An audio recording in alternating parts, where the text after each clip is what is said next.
because there should be some kind of accountability. If not, we just fuel the culture of impunity. We facilitate the culture of impunity everywhere. Everybody can do what they want, and everybody can kill, everybody can restrict people's freedom and rights without any fear, without any hesitation.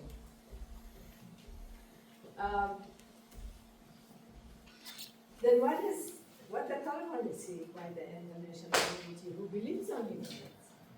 Life can don't do it. And trying to normalize and have a relationship because you want to deport the Afghan so-called criminal Afghans. What is the problem with this deportation policy? One, we all know that the Taliban are committing a serious torture. Torture is a crimes against humanity. If they are held by Taliban, accountable for the crimes committed in Germany, for example, as sexual harassment, they will be tortured.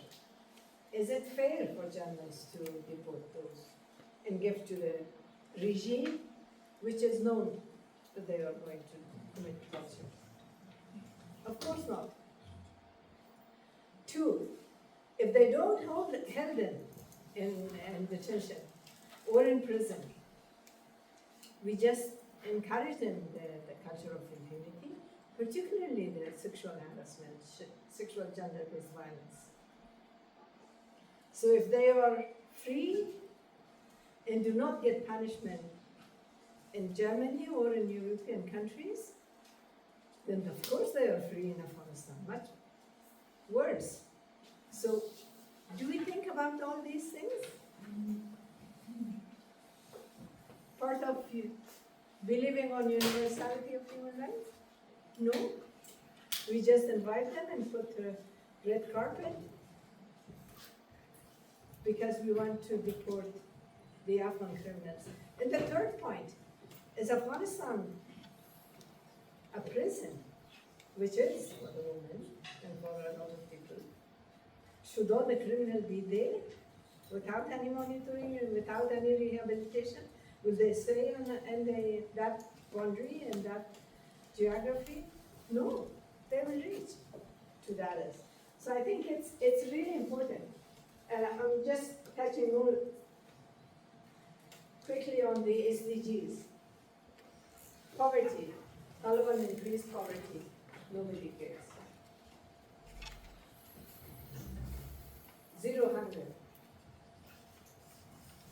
Much more hunger.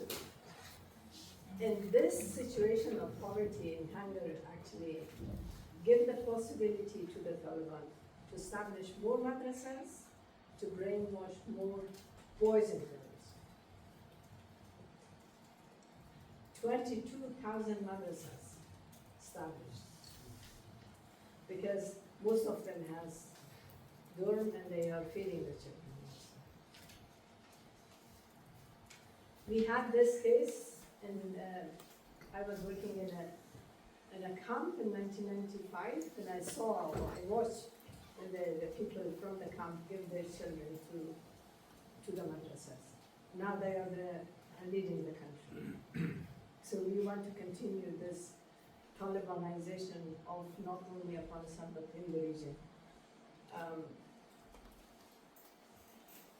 Access to education, to quality education, access to health, nothing. And goal number 5, which is gender equality, nothing. All 17 goals are violated by the Taliban and nobody really cared. And the donor countries or the developed countries promised that they would have. Are we close to SDG goals? No. Look at Sudan, look at Afghanistan, look at the DRC and so many others. Now the Afghans they try to send to DRC. And luckily at least,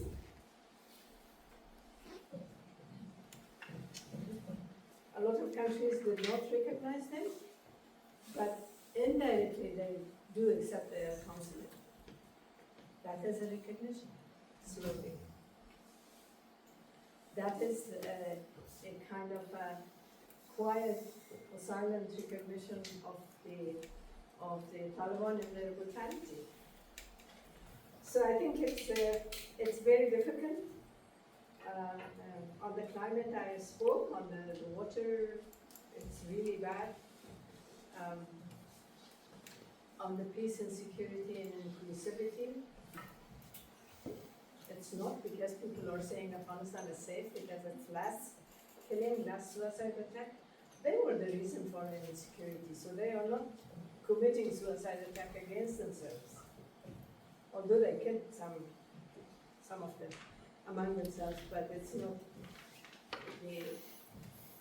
much as it was before.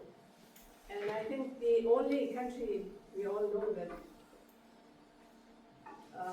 recognized Afghanistan was Russia, partially in reaction to Syria by the US and by the Western countries. And of course, Ukraine, it's so complicated, conflicts and so on. So I do understand that there is a lot of conflict that we should think about it. I don't want to be selfish that everybody should think about Afghanistan and forget about all the other violations of human rights. But I think we have to deal with any human rights violation anyway, because normalization of violation of human rights is going to put the security, stability, whatever development in danger. And that is very clear. I don't need to lecture the converted one in this room. So what is my recommendation? One, the situation in Afghanistan is not secure. If a woman cannot walk on the street, if a woman cannot go to the shop and buy bread, it's not secure. If a woman cannot get education to be free, it's not secure. If a woman cannot raise their voice, it's not secure. The current security in Afghanistan, you saw that they are breaking the iPhones because it's not allowed. People, they force people to bring. Even when the people tries to be clever and say that we don't have iPhone, no, you don't. You don't have to go and buy a new one and bring, and they break it. Because that is used for documentation of the violation of human rights. So I think they don't try to use the security, so-called security in Afghanistan as a reason that the Taliban brought. Yes, they reduced the production of opium, but did anybody did a research that how much the chemical production, I don't know the name even, of those increased in Afghanistan? Not yet. There are some talks, but it's not really deep research done in that case. So we have to look at those issues also. So the security that the Taliban apply in Afghanistan and use it as a achievement is a graveyard security. Nobody resists in graveyard. Nobody protests in graveyard. So we want a security with. The second point, I think, we need to support and empower the International Criminal Court or International Justice Mechanism. That is not only for Afghanistan. For all the major crimes committed anyway, because there is a lot of unwillingness.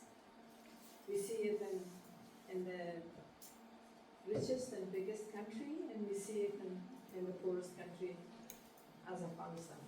So we need to support that and empower that in order to bring a little bit of justice, because injustice anywhere contributes to injustice everywhere, in my opinion. Third, I think we all all have to advocate for codification of gender apartheid. Thank you for mentioning gender apartheid. We don't have any other definition for on the situation of human rights in Afghanistan, unless we initiate another word. So far, the history did not give us any other guide or another way to look at it. It is clearly gender apartheid, but they apply it in Afghanistan. So that should be codified within the crimes against humanity in the convention. Although, as we all know, that the convention doesn't have teeth, but still, there is at least a law. The application of the laws as the second step. So we should take the first step in order to codify the gender apartheid. Fourth, I think, please do support any possibility for education. I speak to the girls online and I encourage them. I told them that, look, they remove my name from the list, but they cannot remove me from the history of the country. And they will do the same with you. So they cannot remove us from the history. We are part of the history of the country, and we will be the part of the history of the country. So we have to get to have the weapon to fight. That is the knowledge. Fifth, I think the humanitarian support should continue because, as I said, that access to food, I mean, to reduce hunger in Afghanistan, we actually reduce conflict. We reduce aggression. And everybody knows in this room that hunger and poverty has direct connection with conflict. No doubt on that, I think. And finally, I hope that programs like this keep Afghanistan in the agenda. And if there is a possibility to bring some non-Taliban Afghans with good reputation, middle age, not too young, not too old, like me, to build a proper kind of a resistance, and I'm not in favor of using gun and violence, but to encourage people to use their civil rights and civil disobedience to pressure these people. And thank you so much for your patience, for your time, and it's really my pleasure to be again here. And I will answer any question if people ask.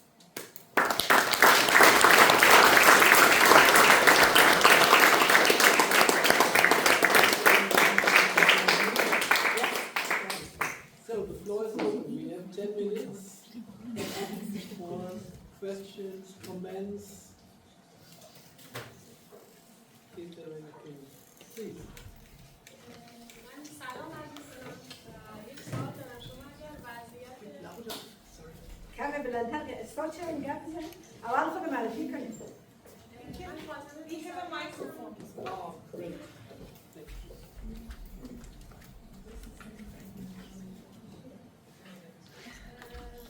Just a second. Just a second.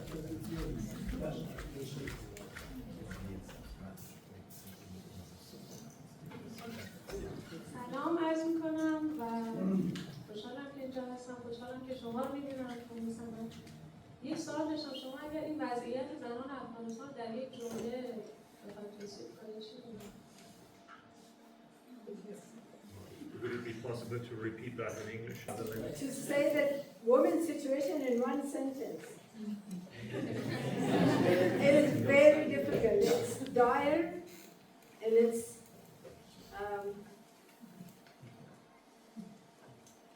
If crisis. نمونه crimes against humanity.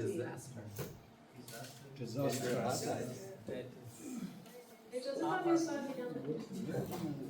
بگوین زودتر بگوین. شما چه طرح‌هایی دارید برای شبکه‌سازی زنان؟ ما بالاخره باید یه کاری بکنیم دیگه، ولی چه کار میشه کرد؟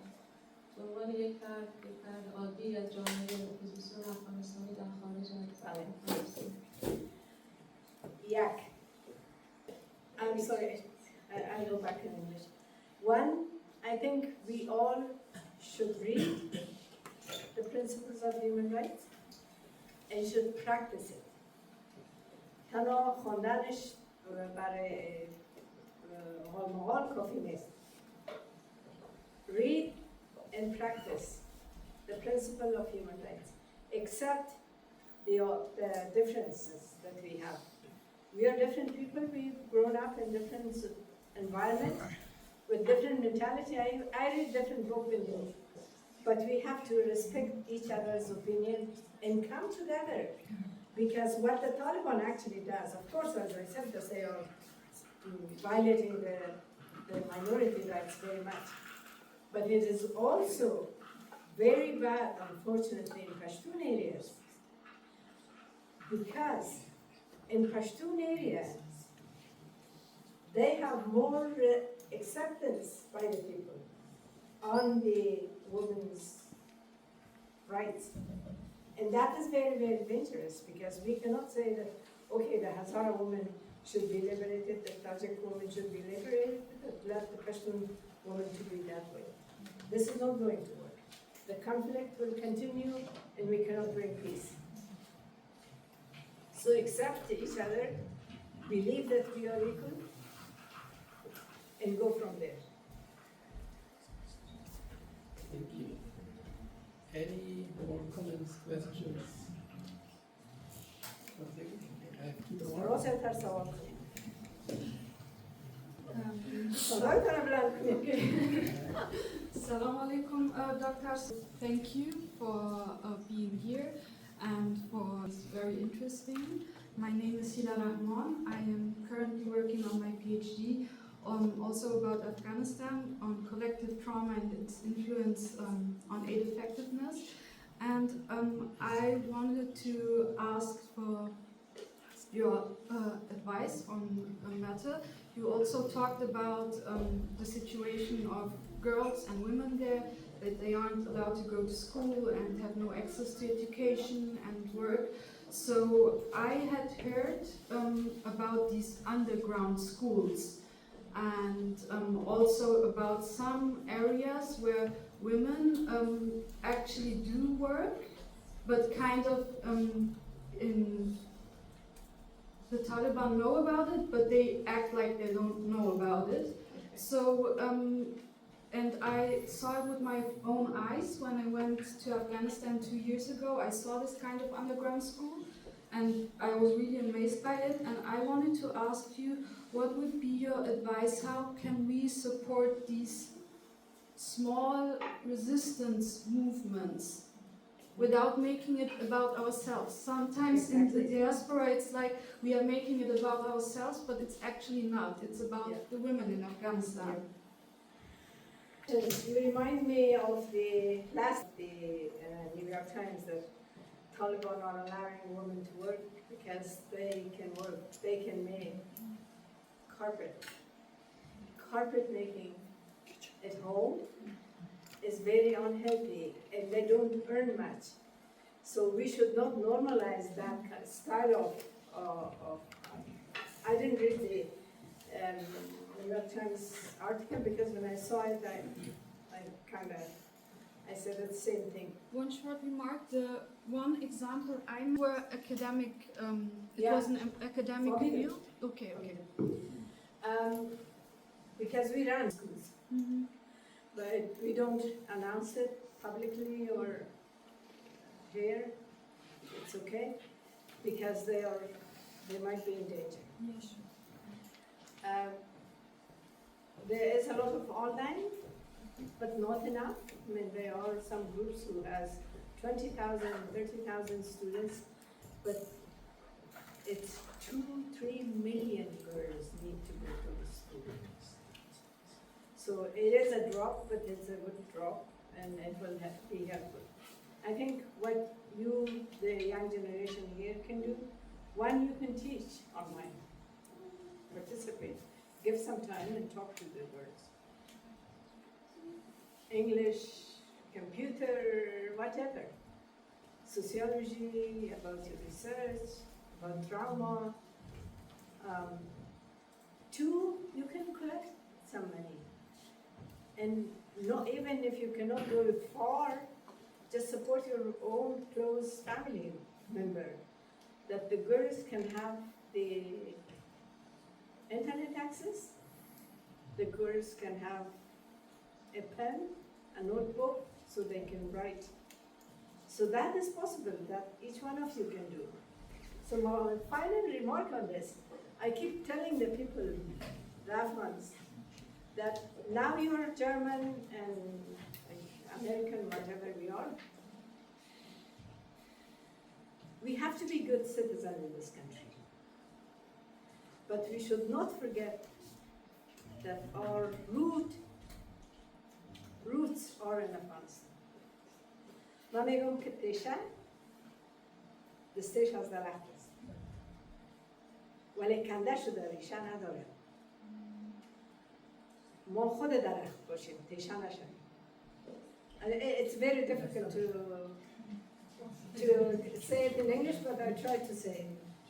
I tell to the young Afghans anyway that you be good citizen, good German, for example. But don't forget that you have your roots in Afghanistan. I give the example of ox. The handle of the ox is from the tree, but cut it from the root. Keep the roots, be tree.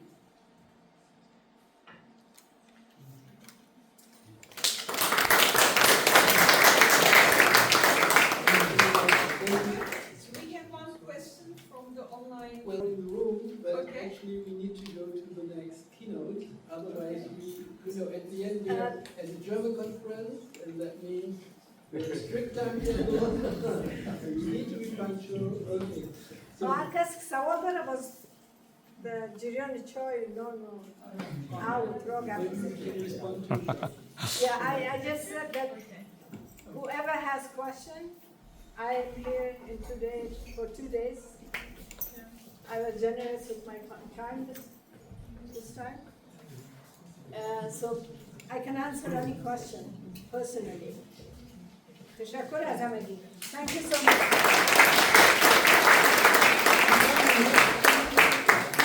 Thank you so much, and sorry that I break all the questions, but we have time. Let me come to the next keynote. We have 4 lecturers that will present. Stuart and Maria from the University of Applied Science. And we have a presentation Ashmal. Thank you so much that you are here. And we have Dr. Okay, so we have 3 minutes for preparing the station here.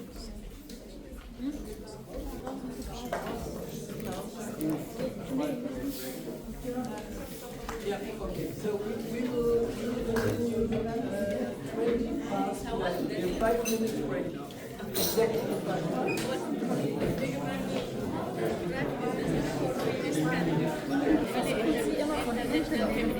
minutes.